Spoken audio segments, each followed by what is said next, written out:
शाळा सुरू होण्यापूर्वी डिझेल दरवाढीचा फटका आहे। स्कूल बस मालक संघटना त्यामुळे चिंतेत आहे। आठवड्यात 3 दिवस शाळा 2 दिवस ऑनलाईन प्रस्ताव असा करण्यात आलेला आहे। स्कूल बस ओनर्स असोसिएशनने राज्य सरकारकडे हा प्रस्ताव पाठवला आहे।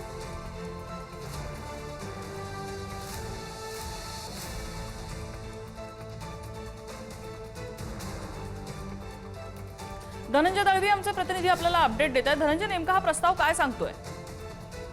नम्रता मॅम, आपण जर पाहिलं तर राज्यात जे नव्या शैक्षणिक वर्षाच्या तोंडावर डिझेल आणि इंधनाच्या खरं तर दरामध्ये सातत्याने होत असलेली वाढ आपण पाहतोय आणि या सगळ्यामुळे जे बस चालक मालक संघटना आहे त्यांच्यावर आर्थिक ताण वाढत आहे आणि त्यामुळे त्यांनी ही चिंता व्यक्त केली आणि त्यामध्ये जे स्कूल बस ओनर्स आहेत त्यांची असोसिएशन आहे त्यांनी या सगळ्यामध्ये देखभाल खर्च, विमा हप्ता, परवाने, कर्मचाऱ्यांचं वेतन आणि विविध नियमांचे पालन यामुळे वाहतुकीचा खर्च हा त्यांच्यावर मोठ्या प्रमाणात वाढला आणि त्यामुळे त्यांनी काही सूचना केल्या। त्यामध्ये सगळ्यात महत्त्वाचं म्हणजे की आठवड्यात 3 दिवस प्रत्यक्ष शाळा घ्यावी आणि 2 दिवस ऑनलाईन वर्ग जो आहे घ्यावा असा त्यांनी पर्याय सुचवला। त्यामुळे बसच्या फेऱ्या कमी होतील आणि इंधन बचत करता येईल असं त्यांचं म्हणणं आहे। तसंच अनेक शिफ्ट मध्ये चालणाऱ्या ज्या शाळा आहेत त्यामध्ये एकच पिकअप आणि ड्रॉपची वेळ ठेवावी। म्हणजे आपण जर पाहिलं तर सकाळी एक वेळेस गाडी जाते, त्यानंतर विद्यार्थ्यांना सोडायला परत संध्याकाळी गाडी जाते,